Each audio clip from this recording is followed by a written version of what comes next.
Yo creo que sería ingenuo, por decirlo lo menos, pretender entender el caso de la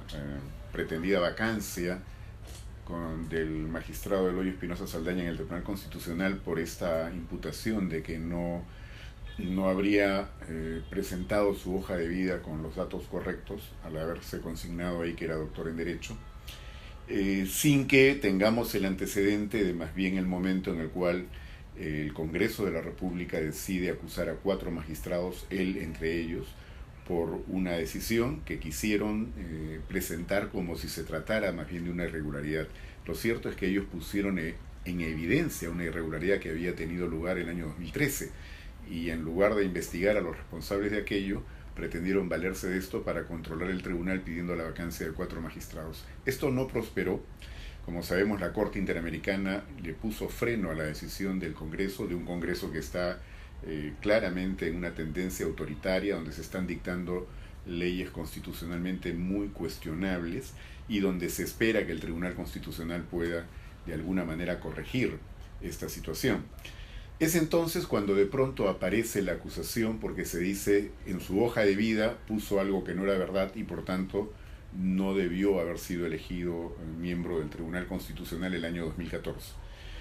Pues los hechos han permitido demostrar de que no fue así como lo han planteado.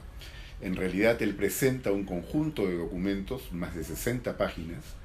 Como sabemos, normalmente en una hoja de vida es la primera página donde se consignan los datos que hacen que se identifiquen no solo a la persona, sino sus calificaciones, sus grados académicos. En la página 32 de este dossier, diría yo, de documentos, aparecía una referencia diciendo Espinosa Saldaña, doctor en Derecho, ha visitado una lista de universidades en calidad de conferencista. Él había visitado esas universidades en el extranjero y el dato doctor en Derecho era un dato equivocado, porque él no llegó todavía a obtener este grado académico a pesar que ha seguido los estudios para ese propósito.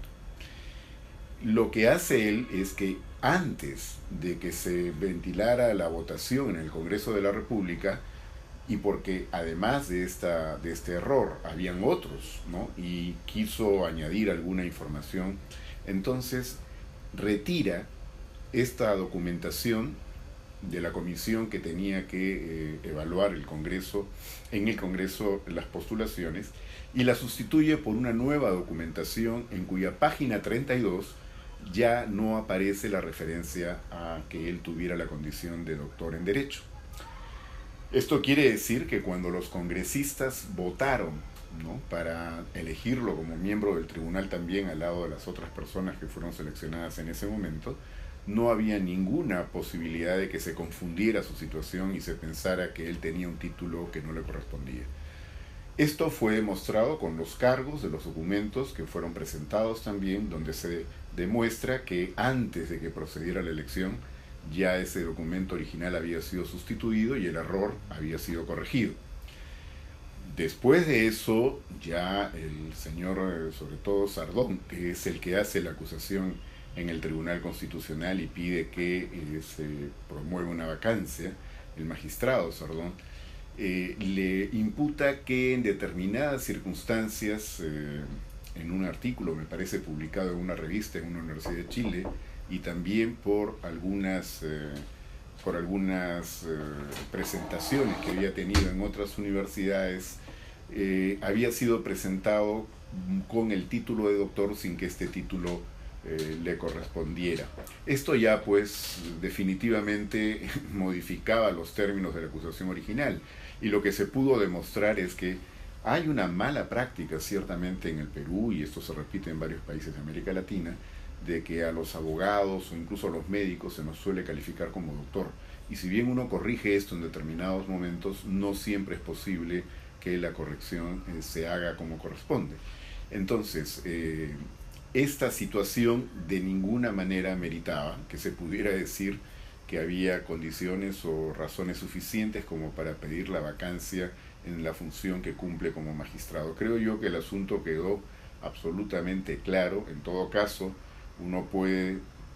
pretender, y así lo ha planteado el propio doctor Espinosa Saldaña, ser mucho más prolijo, diligente respecto a que estas cosas efectivamente hay que tratar de irlas corrigiendo,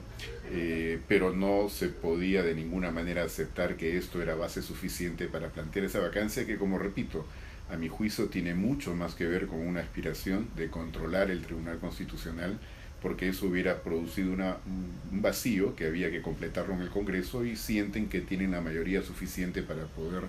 colocar ahí a una persona que les resulte de mucha mayor confianza.